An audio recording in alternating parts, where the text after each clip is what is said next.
Namaskar. Chapter 2, Sankhya Yoga, the Yoga of Knowledge. Chapter 2 of the Bhagavad Gita is titled Sankhya Yoga. San means complete and Khya means to know. So put 2 and 2 together and Sankhya means complete analytical knowledge.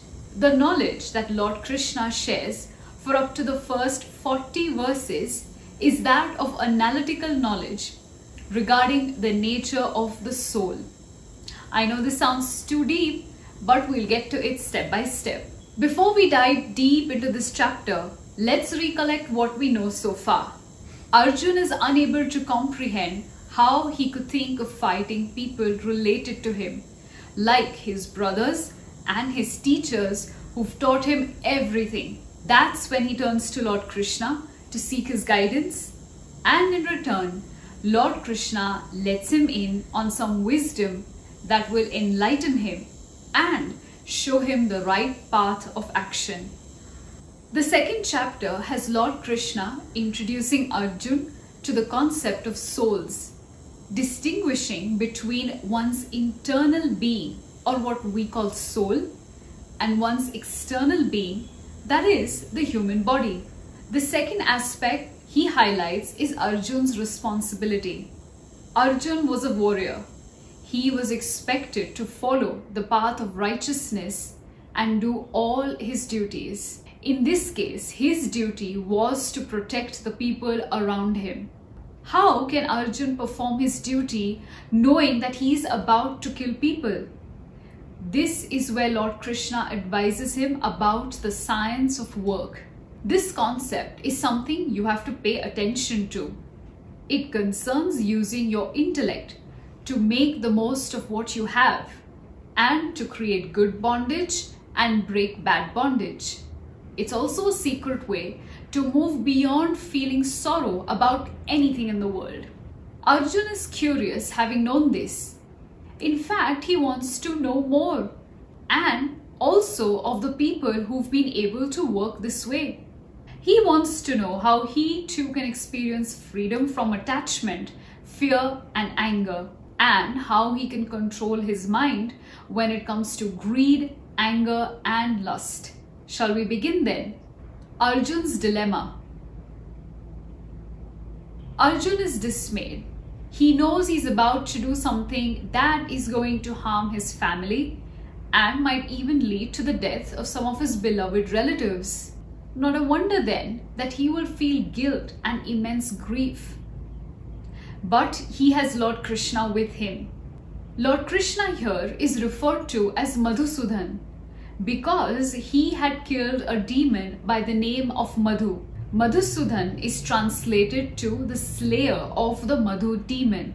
And now Lord Krishna is going to slay the doubt in Arjun's mind which stands in the way of his duty. This is the point where the Bhagavad Gita actually begins. Lord Krishna wants Arjun to feel an impulse to gain knowledge. And this he does by pointing out how a virtuous person like him could be confused and forgetful of his duties. He wants Arjun to give up on the faint-heartedness and instead get ready for the battle. Arjun's duty was to rise, face the inevitable and fight. Now imagine this in your own life. What happens when such a confusion takes over us? We're unsure, we feel uncomfortable and even lost at times. But this state can be advantageous to you. How? Well, what if you could use this discomfort to search for answers? As a human being, you will feel the need to find a solution to what's bothering you. And when you do arrive at a solution, this will lead you to a higher level of understanding. Not just about the situation, but also about yourself. As human beings, we are always caught up in some web, just like a spider. This web is sometimes ignorance, sometimes habit, and sometimes attachment to things and people around us. This thought process makes us weak, and we cannot feel enthusiasm or energy or even positivity. That was something even Arjun seemed to face at this point. He was disturbed, and that was a sign of a weak mind. He needed to show wisdom so he could get over the grief and confusion. Lord Krishna reminds him of his birth. Arjun was the son of Lord Indra, the chief of the celestial gods. Just like Lord Indra, Arjun too was blessed with similar determination and capability. Lord Krishna calls Arjun as Parantapa, or conqueror of enemies. It was time for him to buckle up and show his warrior moves. But Arjun wasn't all wrong. There was one valid point that Arjun put forth in his argument. Grandfather Bhishma was his grandfather. Guru Dronacharya was his teacher who knew the science of warfare. And Kripacharya was someone he looked up to. If he was taught to respect elders, never back answer them, how could he think of attacking them with bows and arrows? Arjun's noble heart could not fathom this, although he had the courage to fight. These great gentlemen before him were worthy of respect and reverence. Not wanting to fight them shows not just Arjun's greatness, but also his nobility of character. Arjun knew he had a duty towards his kingdom, but his conscience spoke otherwise. He felt that committing a crime such as killing his own blood would leave him feeling immensely guilty. He was left torn between the conflicting demands of love and war.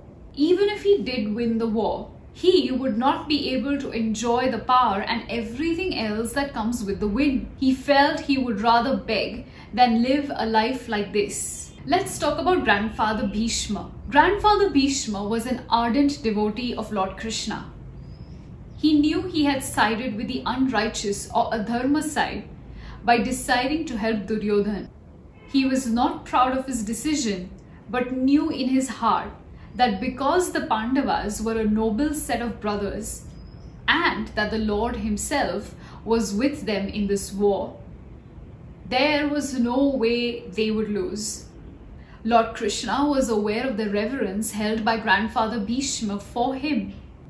Hence, Lord Krishna once broke his own vow of not using any weapons in the war to uphold Bhishma's vow. This happened when one time Grandfather Bhishma resolved to kill Arjun, or said that Lord Krishna will have to break his vow to save Arjun.